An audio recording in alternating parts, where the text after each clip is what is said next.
When it's done, all the co-authors have to approve this version. You can't just do it yourself and send it in, because they can disagree with you and ask you to withdraw the paper, make the changes, or withdraw the paper, take their name off, then resubmit. So always make sure all the co-authors are actually on board. Then you start to think about, is it time to submit the article? Is it in good English? Is it polished? You can't say, I'll wait until it comes back, because then it'll be time to polish it. No, it won't come back because it will be rejected as being too poor quality English. You have no chance to submit another version. So then it goes into the peer review process. The peer review process, to the author, looks like a black box. You just push the button and it goes. What happens, the author submits a paper, a dotted line there is, before it gets to the editor, it's checked for a plagiarism checker with called cross-check. There's also the service we use checks, are there enough article papers in there, enough figures in there? Because if you say you're going to submit 4 figures, did you submit 4 figures or not? These are the sort of basic things. It gets to the editor then says, okay, is it within scope? No. Okay, that's a reject straight away. So that's reject. Is it poor English? That's a reject also. Is it basically within scope? Okay. So who do I send it to? Who are the best people for me to assign this this manuscript to? And so the editor, she or he, thinks of a couple of people, asks them, and they've got a few days to say yes, or they time out. If they say yes, fine, they've got a couple of weeks to review the paper. If they decline, then the editor has to find some more people. Eventually, there's 2 reviewers who agree, and after a few weeks, they come back with the recommendations. Reviewers do not make a decision, they make recommendations. And based on the recommendations, the editor makes a decision, which is to accept as is, very rare, to reject, common, or to revise the paper. So that's the process we have in the peer review system. If it's accepted as is, very rare.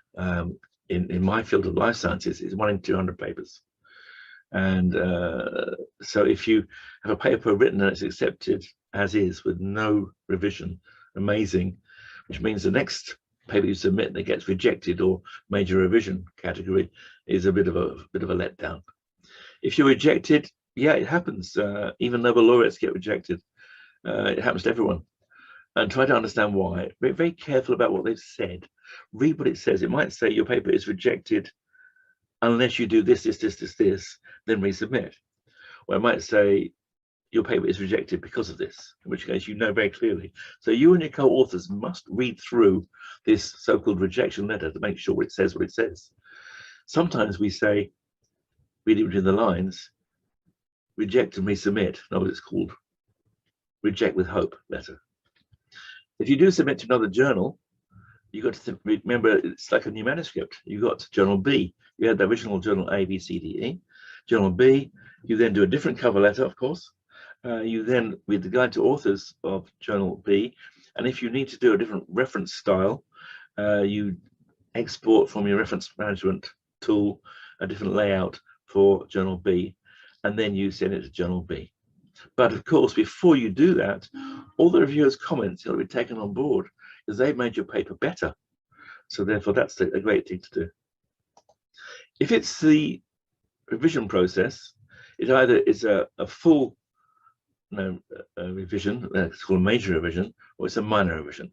A minor revision goes back to the editor for then to see, did you make the changes requested? If you did, more than likely you could be accepted. If it's a major revision, it goes back to the reviewers to see if their concerns have been addressed. If they are okay, then off it goes back again. Sometimes you'll get a major revision followed by a minor revision. These things happen. So that's some more details about that. When you are replying with the revised manuscript, you do a response letter. It's basically it's a cut and paste of each reviewer's comments. So you've all the various comments to reviewers, reviewer A, reviewer B, point 1, 2, 3, 4, 5, and so on. You just cut and paste, you each comment and then your response below it. Some journals ask you to send in 2 versions, a clean version and a color-coded version of the revision, to help it make it easier for the editor to see what you've done. Do not say, thank you for all the comments, we made all the changes, it's now fixed, without showing what you've done, because that will annoy the referee, sorry, the editor intensively, because they don't know what they were asked to do and what you did, because that was perhaps 25, 30, 40 manuscripts ago that they did this. So always be very clear what you've done and why you've done it. Some journals even ask you to use line numbers and page numbers. So just make sure you do what you're asked to do. If you don't like a particular comment and you don't disagree with it scientifically, then you and your co-authors can then write a rebuttal to the editor-in-chief saying that you think the reviewer was wrong and explaining why. Be very polite. Remember that this comment, this rebuttal, will be forwarded to the referee more than likely. So, and they've given their time for free to review your paper. So just be nice. Obviously, perhaps the reviewer hadn't seen this recent bit of research, and here's why we want to have this particular bit of information left as it is. And if the editor agrees with you, then that will stay. So that bit of your manuscript stays in the record of science forever, because you've argued that it should not be changed to match the reviewer's thought process. And of course, when you do get the comments back from the editor with all the referee's comments, read them all through.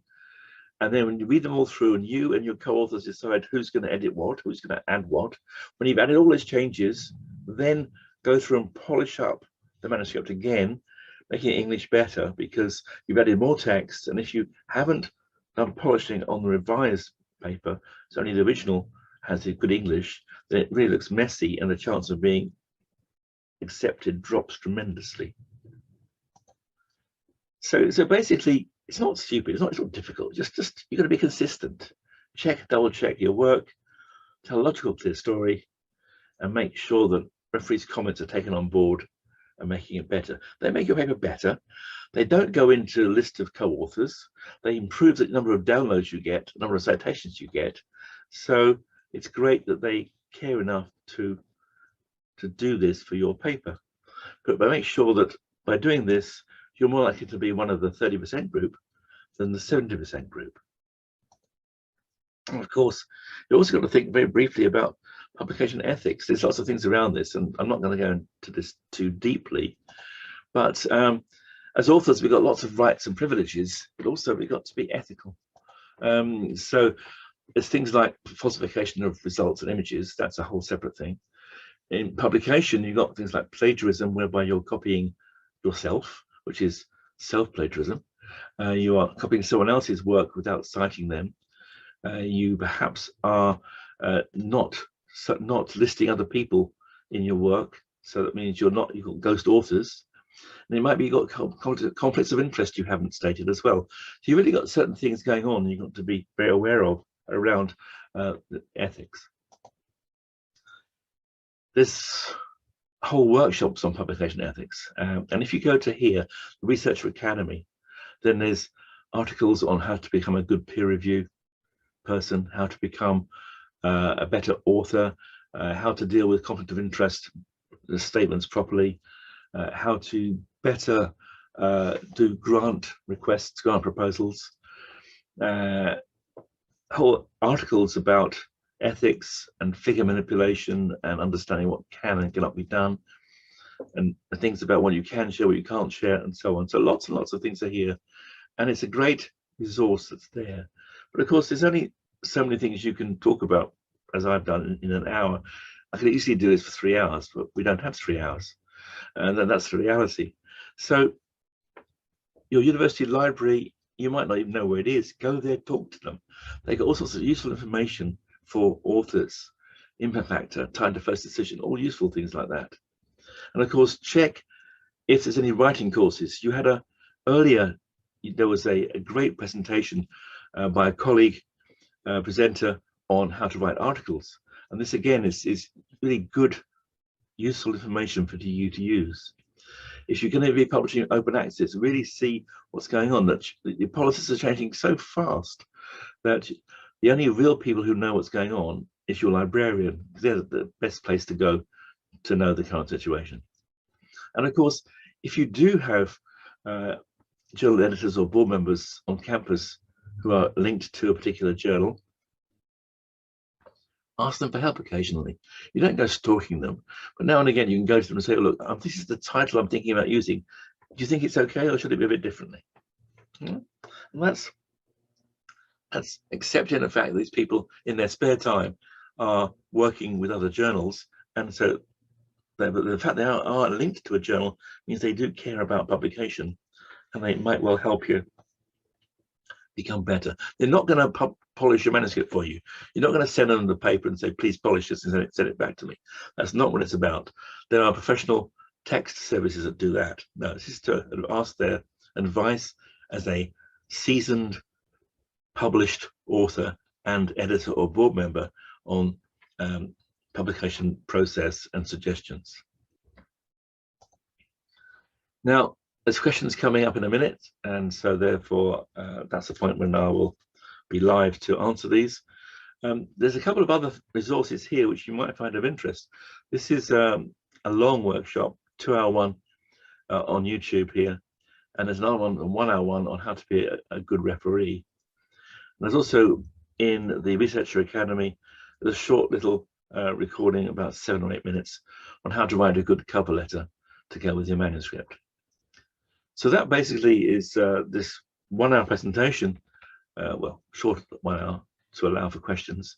But if you've got any questions, please contact me. There's my email address. And of course, with this slide set, you can distribute it anywhere as long as you don't edit it. So that's the idea. So at that point, I will stop sharing, and I will then pass back to the moderator and then answer any questions that come up. So thank you. Well, hello, Mr. Newman. I'm sorry for the connection problem, and thank you very much for a great talk. I'm the host of today's Q&A session. At the same time, let me read the question in the chat for you. Hello, Mr. Newman. I'm sorry for the connection problem. So the first question is, thank you so much for your presentation.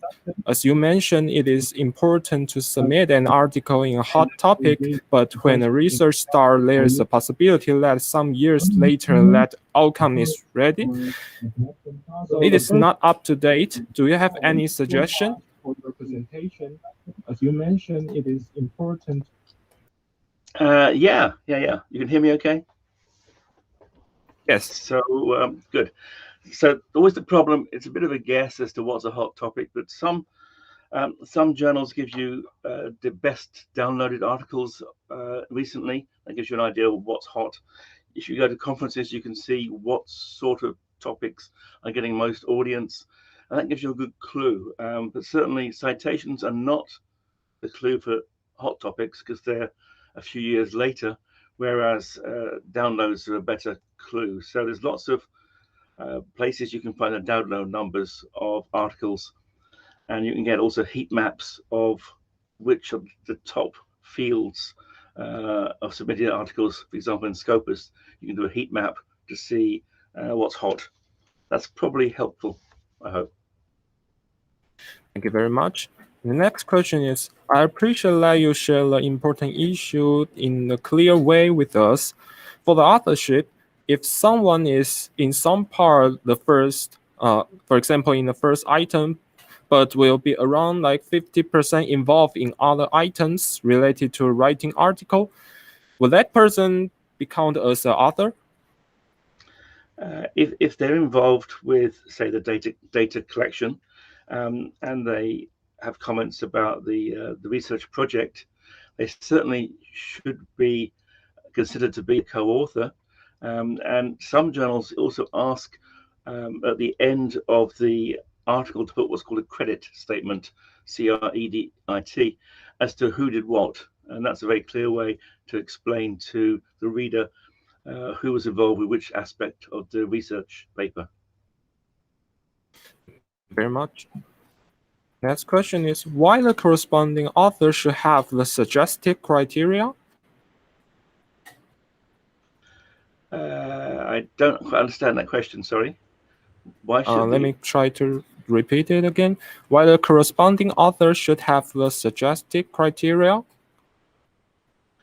The suggested criteria. I don't know what suggested criteria is about, whether it's suggestion for who should be the corresponding author, or whether it should be why we are communicating only with the corresponding author. I'm not clear on that question. Perhaps the person who asked it can clarify online.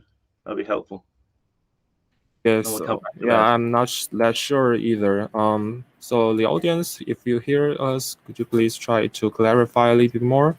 While at the same time, let me speak about the next question. The next question is so far the last one. So if audience have any more questions, please feel free to put it in the chat. So the question is, sometimes finding a good journal for a multi-subject article is not easy. Do you have any suggestion?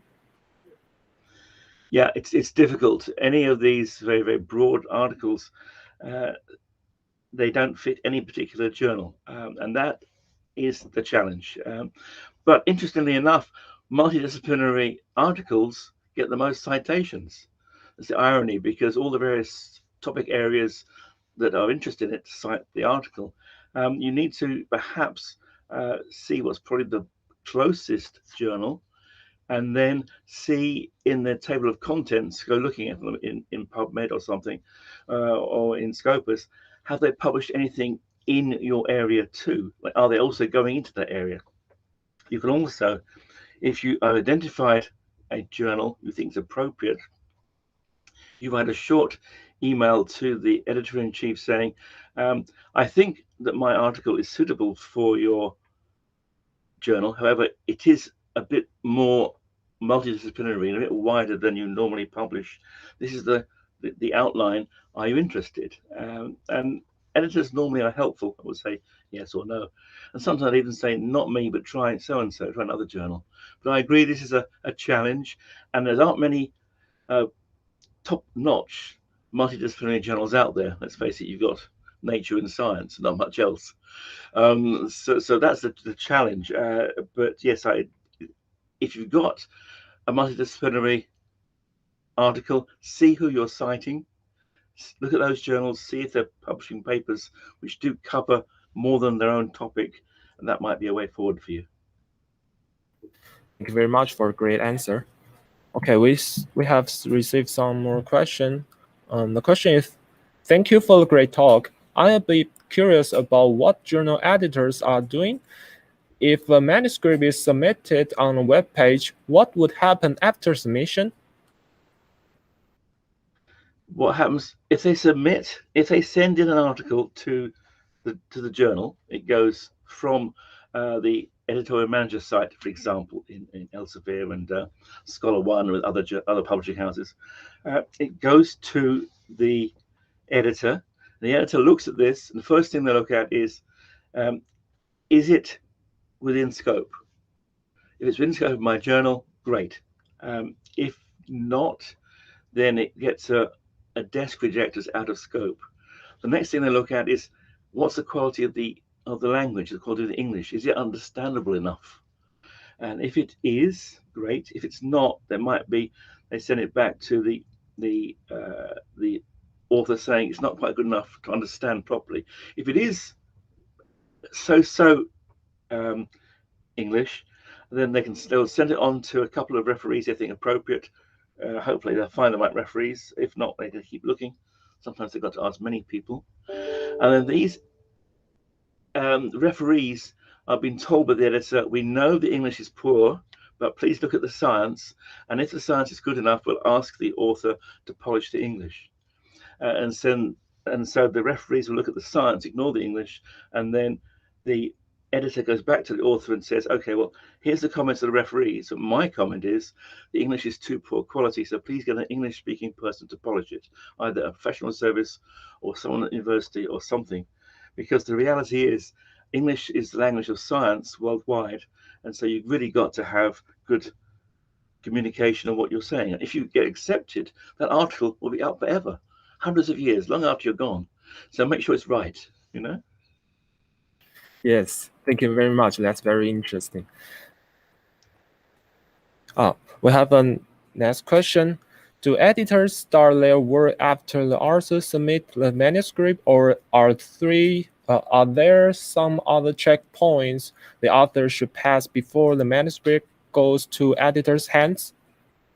Yes, it varies from journal to journal. In Elsevier, what happens is that when you submit, it goes to a service which looks, if you say you got 5 figures, are there 5 figures there? Have you submitted a conflict of interest statement? All the various, shall we say, bits and pieces that are necessary are checked. And then if you have not filled in the email addresses of the co-authors, for example, all these things, then the author is asked to correct. Then after that, it goes on to the editor. On its way there, it gets a report, a cross-check report, authenticate report for plagiarism.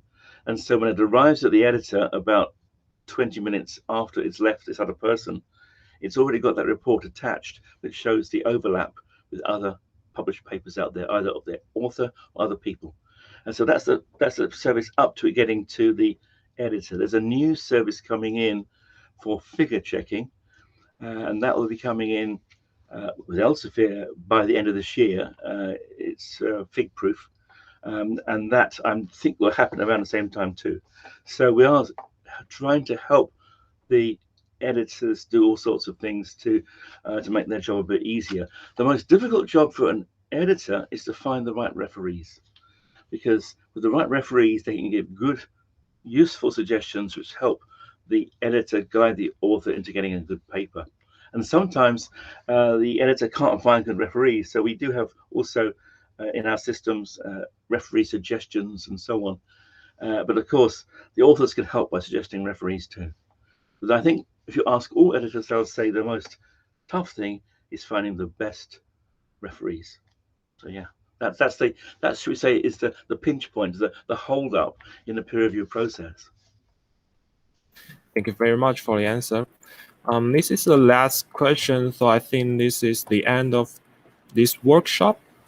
So another thing is we will have another workshop at 5 p.m. here, so it's about 20 minutes later. For more information, please check our website. We will put the link in the chat. Thank you very much. Look forward to seeing all of you. Thank you, everyone. Thank you, Mr. Newman. Thank you. Thank you. See you. Take care. Bye-bye.